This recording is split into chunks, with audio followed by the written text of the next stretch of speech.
Hello दोस्तों, Narayan Educare academy के official channel पे आपका स्वागत है। कॉन्स्टिट्यूशन के पार्ट 3 में आज हम पढ़ने जा रहे हैं सेलिएंट फीचर्स यानी भारतीय संविधान के प्रमुख विशेषताओं के बारे में। जैसा कि इससे पहले आपने पार्ट 1 देखा, पार्ट 2 देखा।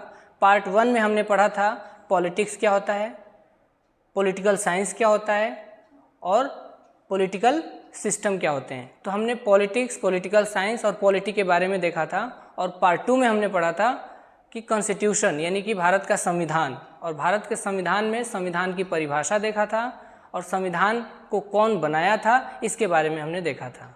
और आज हम पढ़ने जा रहे हैं भारतीय संविधान की प्रमुख विशेषताएं। क्या क्या हमारे संविधान की विशेषताएं हैं।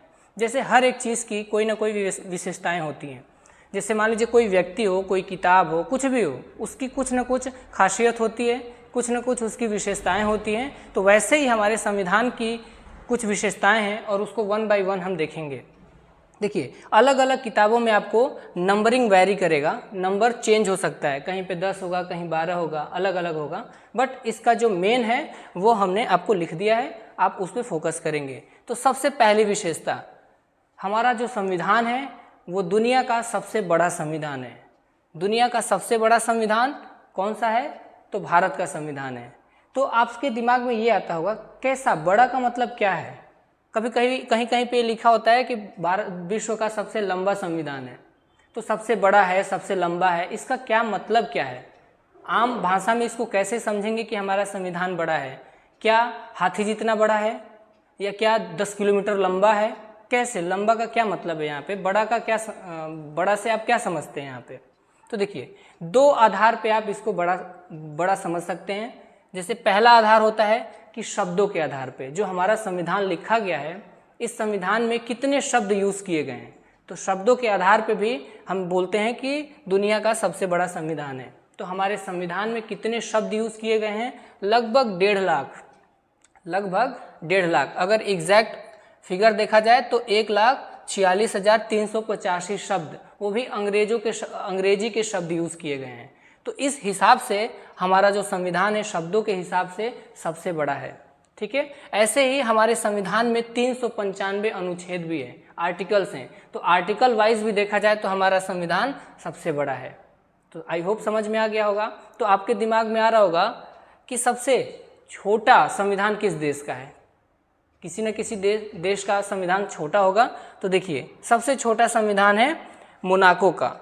ठीक है, मोनाको, यानी कि यहाँ पे देख सकते हैं आप, सिर्फ 97 अनुच्छेद है। यहाँ पे कितने अनुच्छेद है? सिर्फ 97 अनुच्छेद है। और शब्दों की बात की जाए तो सिर्फ 3,814 शब्द इसमें यूज किए गए हैं।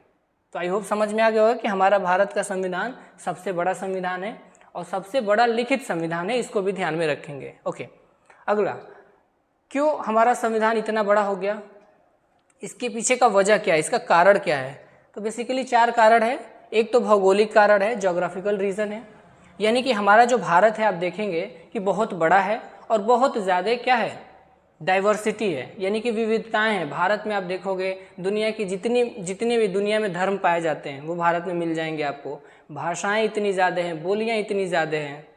तो कल्चरल डाइवर्सिटी यानी विविधता होने के कारण हमारा संविधान हर एक विविधताओं को ध्यान में रखते हुए संविधान बनाने वालों ने अलग अलग प्रावधान दिया है। तो इस वजह से हमारा संविधान बड़ा होना लाजमी है। तो पहला कारण समझ में आ गया, भौगोलिक कारण। अगला देखिए, हिस्टोरिकल, कुछ ऐतिहासिक कारण भी है। आपको पता है भारत पे अंग्रेजों का शासन चलता था, तो वो पार्लियामेंट से, ब्रिटेन के पार्लियामेंट से, संसद से कानून बनाया जाता था। जैसे कि भारत शासन अधिनियम 1935। तो उस 1935 या इससे पहले भी आपने देखा होगा 1919, 1909। तो ये सब जो अधिनियम है कहीं ना कहीं हमारे भारत के संविधान में कुछ योगदान अदा करते हैं और कुछ योगदान करते हैं। और उन्हीं संविधान के प्रावधानों से, उन्हीं नियमों से, उन्हीं अधिनियमों से हम कुछ संविधान को, कुछ आर्टिकल को, कुछ अनुच्छेद को अपने मूल संविधान में शामिल किए। तो ये भी एक वजह माना जाता है। अगला देखते हैं, सिंगल संविधान यानी सिंगल कॉन्स्टिट्यूशन।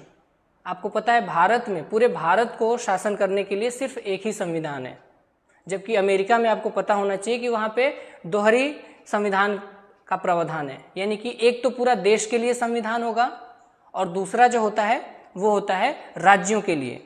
हमारे भारत में भी ऐसा था। हमारे भारत में जब तक जम्मू कश्मीर यूटी नहीं बना था, यूनियन टेरिटरी नहीं घोषित हुआ था, तब तक हमारे देश में भी दो तरह का था, सिर्फ जम्मू एंड कश्मीर में, यानी भारत के लिए एक भारत का संविधान और जम्मू एंड कश्मीर के लिए अलग से एक वहाँ का संविधान था। ठीक है, तो अब ये 2019 में हट गया है। अभी वर्तमान में हमारे भारत में सिर्फ एक ही संविधान है, सिंगल कॉन्स्टिट्यूशन, यानी भारत में क्या है, एकल संविधान का प्रावधान है। इसलिए जब पूरे देश के बारे में आप एक किताब में लिखेंगे तो ऑब्वियसली बड़ा तो होना ही है। ये भी एक वजह हो गया संविधान बड़ा होने का। ठीक है, अगला देखते हैं, डोमिनेंस ऑफ लॉयर्स, यानी कि हमारे संविधान सभा में आपको पता है कि संविधान बनाने में किसका योगदान था, तो संविधान सभा। और संविधान सभा में कौन बैठता था, तो जितने भी लॉयर्स थे, जितने भी देश से चुने हुए लॉयर्स हो गए, वकील हो गए, अधिवक्ता हो गए, जो विधि के ज्ञाता थे, उन लोगों को चुन के संविधान सभा में भेजा गया था और वही संविधान बनाए थे। तो आपको ये भी पता होगा कि संविधान का जो भाषा होता है, या जो आपने देखा होगा कि जो कानून का जो लैंग्वेज होता है, जो भाषा होता है, वो बड़ा अजीब होता है। Bharat that is India shall be union of state, तो थोड़ा सा कॉमा वगैरह का यूज़ ज़्यादा होता है। मैं XYZ एतद पत्रों द्वारा ये आपको वचन देता हूँ, ऐसा कुछ होता है नहीं, थोड़ा सा अजीब सा रहता है, बड़ा बड़ा स्टेटमेंट होता है। तो इनके शब्दों, ये जो कानूनी जो शब्द हैं, कानूनी जो भाषा है, इसके वजह से भी हमारा संविधान थोड़ा सा बड़ा हो गया। उनका शब्दों का जो यूज़ था, जो चयन किया था, उन्होंने शब्दों को प्रयोग में लाया था, वो बड़े का कारण बन गया। ठीक है, तो ये भी एक कारण है। तो आई होप हमने समझ लिया, पहला सबसे बड़ी विशेषता भारत के संविधान की क्या है कि सबसे बड़ा संविधान है, दुनिया का सबसे बड़ा लिखित संविधान है। अगला देखते हैं, दूसरा सबसे बड़ी विशेषता ये है नम्यता एवं अनम्यता का मिश्रण। ये क्या होता है भाई, नम्य का मतलब क्या होता है, तो नम्य का मतलब होता है लचीला। नम्य का मतलब होता है लचीला, यानी हमारा संविधान कैसा है, लचीला है। और लचीला और अनम्यता, अलचीलापन का मिश्रण है। क्या मतलब है ये लचीलापन, नम्यता, ये सब क्या क्या बता रहे हैं। इसका मतलब होता है क्या कि कोई किताब है, उसको बहुत ज़्यादा ऐसे लचक होगी, जैसे कमर में लचक होती, वो वाला, क्या ऐसा कुछ है क्या लचीलापन का मतलब? जी नहीं, यहाँ पे लचीलापन का मतलब है कि किसी भी संविधान में संशोधन करना कितना आसान है, वही लचीलापन कहलाता है, वही नम्यता कहलाएगा। यानी कि संविधान को अगर बहुत आसानी से आप संशोधन कर ले जाते हैं तो वो लचीलापन माना जाएगा, वो लचीला संविधान माना जाएगा। और अगर संविधान में संशोधन करना बहुत कठिन है तो उसको आप बोलेंगे कि बहुत वो रिजिड है, बहुत वो कठोर है। समझ में आया? तो यहाँ पे नम्यता या लचीलापन का मतलब आप समझ में आ गया। लेकिन हमारा भारत दोनों के बीच का कड़ी है, यानी कि कुछ मामलों में नम्य भी है, नम्य का मतलब कि लचीलापन भी है, और कुछ मामलों में कठोर भी है, रिजिड भी है। इसको थोड़ा और डिटेल में समझिए। हमारे संविधान के आर्टिकल 368 में, अनुच्छेद 368 में ये प्रावधान किया गया है कि संविधान संशोधन किया जा सकता है, और संविधान संशोधन को जो मान्यता देता है वो आर्टिकल 368 देता है। तो 368 के तहत दो प्रकार से संविधान में संशोधन किया जाता है। एक होता है 2/3, एक होता है 2/3, जिसे विशेष बहुमत बोलते हैं आप लोग, विशेष बहुमत। और एक होता है विशेष बहुमत प्लस आधे से अधिक राज्यों का अनुमति, यानी कि 50% से अधिक राज्यों की अनुमति होनी चाहिए। ठीक है, तो ये बहुत कठिन है। ये जो 2/3 बहुमत और उसके बाद भी आधे से अधिक राज्यों की सहमति होना, ये काफ़ी कठोर है। लेकिन कुछ मामलों में आप देखेंगे कि हमारा सिंपली 2/3 बहुमत से भी आप संशोधन कर सकते हैं। और कहीं कहीं पे जो साधारण विधेयक होते हैं उसको आप साधारण संशोधन से भी संशोधन उसमें किया जा सकता है। ठीक है, इसका उदाहरण देख लीजिए आप लोग। जीएसटी के बारे में सुना होगा। तो जब जीएसटी आया था तो जो लोकसभा और राज्यसभा की संख्या है, कुल संख्या का 2/3, या कुल संख्या में जो प्रेजेंट और वोटिंग संख्या है उसका 2/3 बहुमत से पास किया गया, प्लस आधे से अधिक राज्यों में इसको भेजा गया पारित करने के लिए कि वहाँ के विधानमंडल से क्या कर दिया जाए, पारित कर दिया जाए, पास कर दिया जाए। यानी आसान शब्दों में समझिए, विशेष बहुमत होना चाहिए प्लस आधे से अधिक राज्यों की अनुमति भी ज़रूरी है, जैसे 370 भी। तो ये ऐसे कुछ नियम कानून हैं, ये ऐसे कुछ संशोधन हैं जिनको संशोधन करना, जिनको अमेंड करना काफ़ी कठिन भी है। लेकिन कुछ ऐसे भी हैं संशोधन जो आसानी से आप 2/3 बहुमत से भी आप संशोधित कर सकते हैं, अमेंडमेंट कर सकते हैं। तो ये था नम्यता और अनम्यता का मिश्रण, यानी कि ये mixture of flexibility and rigidity, दोनों का मिश्रण है। समझ में आ गया? अगली विशेषता देखते हैं। यहाँ पे देखिए, हमारे संविधान जो बनाने वाले लोग थे, आपको पता होगा कि संविधान, हमारे संविधान में लगभग 150 से अधिक देशों के संविधान का अध्ययन करने के बाद हमारा संविधान बना है। तो जब बहुत अलग अलग देशों से, कई देशों से आप अलग अलग देशों से कुछ प्रावधान लेंगे, हर एक देश या जो भी कोई देश होगा, विश्व के जितने भी संविधान हैं, उनके अलग अलग संविधानों में जो भी अच्छा लगा, हमारे संविधान सभा के सदस्यों ने उसको स्वीकार कर लिया। ठीक है, तो अलग अलग देशों से हमारे संविधान में स्रोत है, अलग अलग देशों से प्रावधान लिए गए हैं। इसी वजह से कई बार इसको कह दिया जाता है उधार लिया हुआ संविधान, बोरोड कॉन्स्टिट्यूशन। इंडिया को क्या बोलते हैं? बोरोड कॉन्स्टिट्यूशन, मतलब कि उधार लिया हुआ संविधान। क्यों कहा जाता है? क्योंकि आपको पता है कि जैसे अमेरिका से हमने मूल अधिकार उधार में लिया, उधार में लेने का मतलब यह है कि वहाँ पे मूल अधिकार अच्छा लगा, हमने अपने संविधान में शामिल कर लिया। ऐसे ही DPSP हमने कहाँ से लिया? ऐसे ही समवर्ती सूची हमने ले लिया, पार्लियामेंट्री संसदीय प्रणाली हमने ब्रिटेन से ले लिया, अलग अलग देशों से इमरजेंसी हमने जर्मनी से ले लिया। तो अलग अलग देशों से हमने, अलग अलग देश के जो अच्छाइयाँ थी उसको हमने अपने संविधान में शामिल कर लिया। तो समझ गए, जब इतने ज़्यादा देश के संविधान का अध्ययन करेंगे और उसके बाद उससे कुछ अच्छाइयों को अपने में शामिल करेंगे तो संविधान का बड़ा होना तो लाजमी है ही। तो ये भी एक वजह है संविधान का बड़ा होने का। और दूसरा, और जो तीसरा विशेषता है, ये एक विशेषता भी है कि हमारे संविधान में अलग अलग देश के संविधानों से अलग अलग प्रावधान शामिल किए गए हैं, लिए गए हैं। ठीक है, तो ये एक विशेषता है। अगला देखिए, एकल नागरिकता। एकल नागरिकता भारत में सिंगल सिटीजनशिप है, जबकि अमेरिका में आप देखेंगे कि दोहरी नागरिकता है। एग्जाम में ये क्वेश्चन पूछता है कि निम्नलिखित में से कौन सा देश है जहाँ पे दोहरी नागरिकता का प्रावधान है? तो अमेरिका में है। जैसे वहाँ पे पूरे देश के लिए एक संविधान और वहाँ पे राज्यों के लिए भी एक अलग संविधान, वैसे ही वहाँ पे अमेरिका में पूरे संघ के लिए, पूरे देश के लिए आपको एक नागरिकता होनी चाहिए और पूरे देश के होने के साथ साथ आपको हर एक राज्यों की भी नागरिकता होनी चाहिए। लेकिन भारत में ऐसा नहीं है। भारत में अगर आप भारत के नागरिक हैं, दैट्स इट, बस हो गया। आपको यूपी में जाके आपको यूपी की नागरिकता नहीं लेनी है, अगर आप महाराष्ट्र के हैं तो महाराष्ट्र की नागरिकता नहीं लेनी है। तो भारत में समझ में आ गया, सिर्फ एकल नागरिकता का प्रावधान है। अगला देखते हैं, अगली विशेषता हमारे संविधान की क्या खूबसूरती है, क्या विशेषता है? तो ये है संसदीय प्रणाली। ये क्या है? संसदीय प्रणाली। ये ब्रिटेन से लिया गया और संसदीय प्रणाली का मतलब होता है कि प्रधानमंत्री, यानी कि जो संघ या पूरे देश का मेन कार्यपालक होगा, जो कार्यपालिका का अध्यक्ष होगा या जो जिसके हाथ में सभी वास्तविक शक्तियां निहित होगी, वो होगा PM, यानी कि प्रधानमंत्री, प्राइम मिनिस्टर। इसका एक दूसरा रूप होता है जिसको प्रेसिडेंशियल बोलते हैं, यानी कि राष्ट्रपति।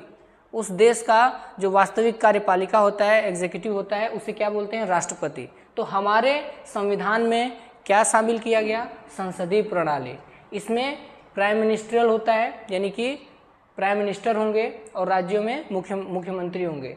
दूसरा इसकी विशेषता है कि बहुमत पार्टी, जो भी पार्टी बहुमत में होगी वही शासन करेगी। ठीक है। अगला है सामूहिक जवाबदेही, और ये एग्जाम में कई बार पूछता भी है कि संसदीय प्रणाली से आप क्या समझते हैं? तो संसदीय प्रणाली का मतलब होता है कि सामूहिक जवाबदेही, यानी कि अगर सरकार में कोई भी मंत्री हो, कोई भी मिनिस्टर हो, अगर वो किसी गलत काम में लिप्त है, या अगर वो सपोज करिए घोटाला कर दिया, या हो सकता है कि वो अपने कामों को अच्छे से नहीं किया, किसी भी प्रकार से अगर वो जवाबदेह नहीं है, अपने कामों के प्रति रिस्पॉन्सिबल नहीं है, तो पूरे सरकार को इस्तीफा देना पड़ता है। यानी अगर एक मंत्री के खिलाफ अविश्वास मत पारित हो गया, नो कॉन्फिडेंस मोशन अगर पास हो गया, तो समझिए कि वो मंत्री तो जाएगा ही जाएगा, पूरे सरकार को भी ले डूबेगा वो। तो इसी को बोलते हैं सामूहिक जवाबदेही। एक मंत्री अगर वो बहुमत अविश्वास मत को फेस नहीं कर पा रहा है, या उसके खिलाफ अविश्वास मत पारित हो जाता है, पास हो जाता है, तो पूरी सरकार को इस्तीफा देना पड़ेगा। तो यही होता है पार्लियामेंट्री की विशेषता, यानी संसदीय प्रणाली। इसको बोलते हैं सामूहिक जवाबदेही, यानी कि कैबिनेट सरकार भी इसी को बोल लेते हैं। ठीक है, आगे देखते हैं हमारे संविधान में fundamental right, DPSP, fundamental duty, यानी कि मौलिक अधिकार, राज्य के नीति निर्देशक तत्व, और अगला है मौलिक कर्तव्य। तो ये 3 चीज़ें हमारे संविधान में, 3 चीज़ों का प्रावधान दिया गया, हमारे संविधान में रखा गया है। अगला देखिए त्रिस्तरीय शासन व्यवस्था। ये काफ़ी इंपॉर्टेंट है, एग्जाम में पूछा भी था, हाल ही के पीईटी के एग्जाम में पूछा भी था कि निम्नलिखित में से कौन सी भारत के संविधान की विशेषता नहीं है। तो अक्सर ऐसे क्वेश्चंस आ जाते हैं, इस टॉपिक से आपका एक क्वेश्चन पक्का है।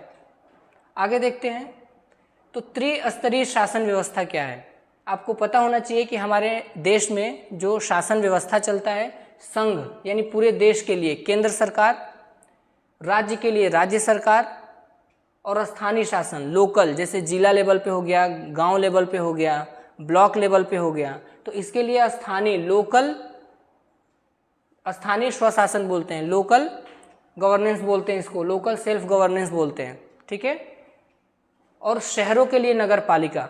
तो ये त्रिस्तरीय व्यवस्था है, त्रिस्तरीय शासन व्यवस्था है, यानी कि संघ, राज्य और स्थानीय स्वशासन। ठीक है, अगला देखते हैं संविधान की सर्वोच्चता। हमारे देश में संविधान को सबसे ऊपर माना गया है। देश में कोई बड़ा नहीं है, न राष्ट्रपति न प्रधानमंत्री। सबसे बड़ा कौन है? सबसे बड़ा रुपया, ऐसा कुछ नहीं है, सबसे बड़ा संविधान है, ध्यान रखिएगा। आगे देखते हैं, अगला जो विशेषता है संविधान व एकीकृत न्यायपालिका। ये भी एक विशेषता है भाई हमारे यहाँ।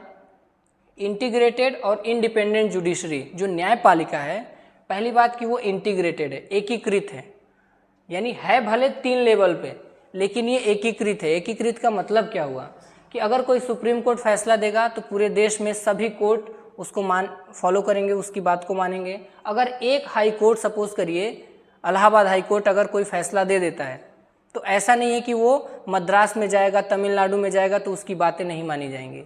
यानी हैं भले अलग अलग, लेकिन उसकी बातें सभी हाई कोर्ट मानेंगे। ठीक है, इवन उसको सुप्रीम कोर्ट को भी मानना पड़ेगा, भले बाद में उसको वो बदल दे। तो ये होता है एकीकृत। एकीकृत का मतलब कि सब इंटीग्रेटेड है, एक दूसरे से जुड़े हुए हैं। अगली विशेषता है इंडिपेंडेंट। इंडिपेंडेंट मतलब कि ये स्वतंत्र है। आपको पता भी होगा कि न्यायपालिका को कोई डंडा नहीं दिखा सकता, उसको कोई डरा धमका नहीं सकता। यानी कि कहने का मतलब ये है, यहाँ पे स्वतंत्र का मतलब ये है कि न तो इसको विधायिका, न ही कार्यपालिका, न तो लेजिस्लेटिव और न ही एग्जीक्यूटिव, कोई भी इसको डिस्टर्ब नहीं करेगा। ये स्वतंत्र और निष्पक्ष रूप से काम कर सके, इसलिए इसको स्वतंत्र और एकीकृत स्वतंत्र बनाया गया। ठीक है, अगली विशेषता देखते हैं। हमारे संविधान में इमरजेंसी यानी आपातकाल की भी व्यवस्था है। जैसे अचानक देश में कहीं पे लड़ाई युद्ध छिड़ जाए या कोई फाइनेंशियल क्राइसिस आ जाए, जैसे श्रीलंका में आया था, तो अगर देश में कोई आपातकाल सिचुएशन आता है तो उसके लिए भी हमारे संविधान में प्रावधान किया गया है। अगला देखते हैं, इसके अलावा एक काफ़ी इम्पॉर्टेंट है, 11 नंबर पे आप लोग यहाँ देखिएगा, इसको बोलते हैं संघात्मक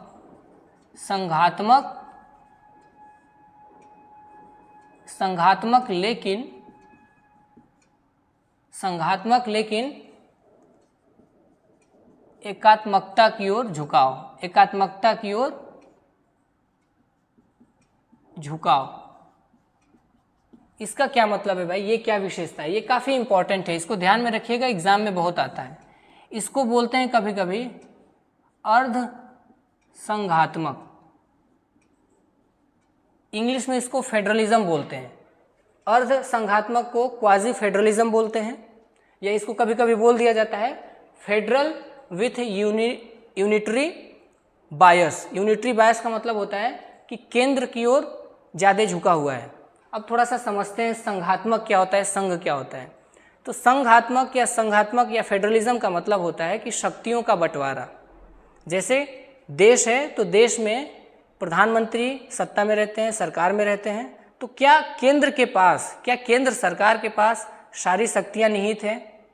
जी नहीं, वो अपने शक्तियों को राज्यों में बांट दिए हैं कि जितने भी राज्य हैं, वर्तमान में 28 राज्य हैं, तो 28 राज्यों को अपने शक्तियों का बंटवारा कर दिए हैं कि राज्यों से संबंधित कानून तुम बनाओगे, राज्यों का देखभाल आप करोगे, और पूरे केंद्र, पूरे देश, पूरे संघ से मामला जो होगा वो संघ या केंद्र सरकार देखेगी। तो यही होता है शक्तियों का बंटवारा, पावर शेयरिंग। तो राज्य और केंद्र के बीच में जो शक्तियों का बंटवारा है, पावर का शेयरिंग है, उसे ही बोलते हैं संघात्मक। अमेरिका एक पूर्णतः संघ या संघात्मक फेडरल कंट्री है। क्यों? क्योंकि वहाँ पे राज्यों को पूर्णतः शक्ति दे दी गई है कि तुम राज्य से संबंधित चाहे जो कानून बनाओ, उसमें हम इंटरफेयर नहीं करेंगे। लेकिन भारत में ऐसा नहीं है। भारत में कुछ जगहों पे क्या है कि केंद्र सरकार को ज़्यादा शक्तियाँ मिली है, इसीलिए लिखा गया है कि यूनिटरी बायस, यानी केंद्र थोड़ा सा पक्षपात कर लेता है। किन मामलों में? जैसे देखिए, हर एक राज्यों का एक राज्यपाल होता है, और राज्यों के राज्यपाल की नियुक्ति कौन करता है? तो केंद्र सरकार ही उनका अपॉइंटमेंट कराती है हर एक राज्यों में। तो जो राज्यपाल होते हैं वो केंद्र सरकार के सदस्य होते हैं, उनके ही पार्टी के कोई सदस्य होते हैं, पार्टी के कुछ लोग होते हैं जिनको राज्यपाल बाद में बना दिया जाता है। तो ये एक तरह से क्या हो गया, संघ को थोड़ा सा ज़्यादा शक्ति दे दी गई है। ऐसे ही आपको पता है कि समवर्ती सूची में कुछ कानून बनाने का अधिकार है राज्य और केंद्र दोनों को, तो कॉन्करेंट लिस्ट बोलते हैं इसको। इसमें संघ भी बना सकता है और राज्य भी, लेकिन अगर दोनों ने कानून बना दिया एक ही विषय पे तो संघ वाले की बात ज़्यादा मानी जाएगी।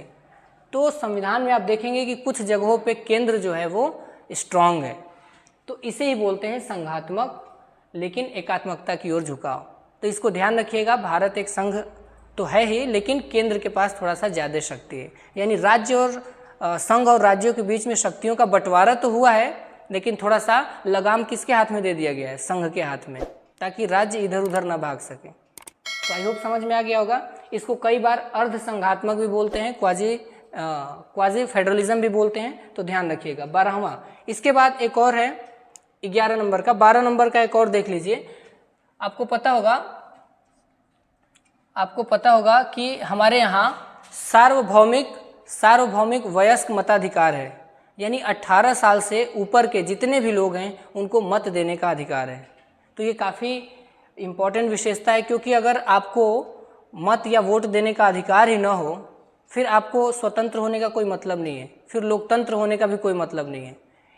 तो हमारे संविधान की एक बहुत अच्छी विशेषता है, जो पहली बार में ही सभी व्यक्तियों को जो वयस्क हैं, 18 साल से ऊपर हैं, उनको वोट देने का अधिकार है। तो इसे ही बोलते हैं यूनिवर्सल एडल्ट फ्रेंचाइज। ठीक है। एक और विशेषता है जिसको बोलते हैं पंथ निरपेक्ष। 13वें नंबर पे पंथ निरपेक्ष है। हमारा देश धर्मनिरपेक्ष या पंथ निरपेक्ष है, सेक्युलर है। इसका मतलब ये होता है कि देश का, राज्य का कोई ऑफिशियल धर्म या रिलीजन नहीं होगा। राज्य या देश किसी भी एक धर्म को बढ़ावा नहीं देगा, यानी राज्य का कोई ऑफिशियल धर्म नहीं होता है। राज्य का या कोई देश का कोई भी ऑफिशियल या कोई भी धर्म उसका खुद का नहीं होता है, किसी धर्म को वो फेवर नहीं करेगा।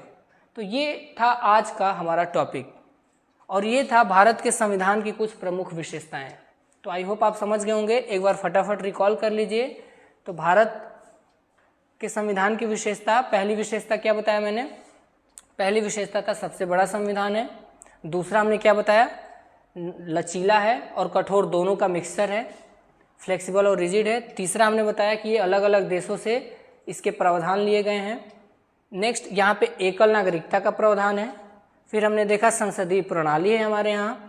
उसके बाद हमारे संविधान में fundamental right, directive principles of state policies, ये भी है, डीपीएसपी भी है, फंडामेंटल ड्यूटी भी है, मौलिक कर्तव्य भी है।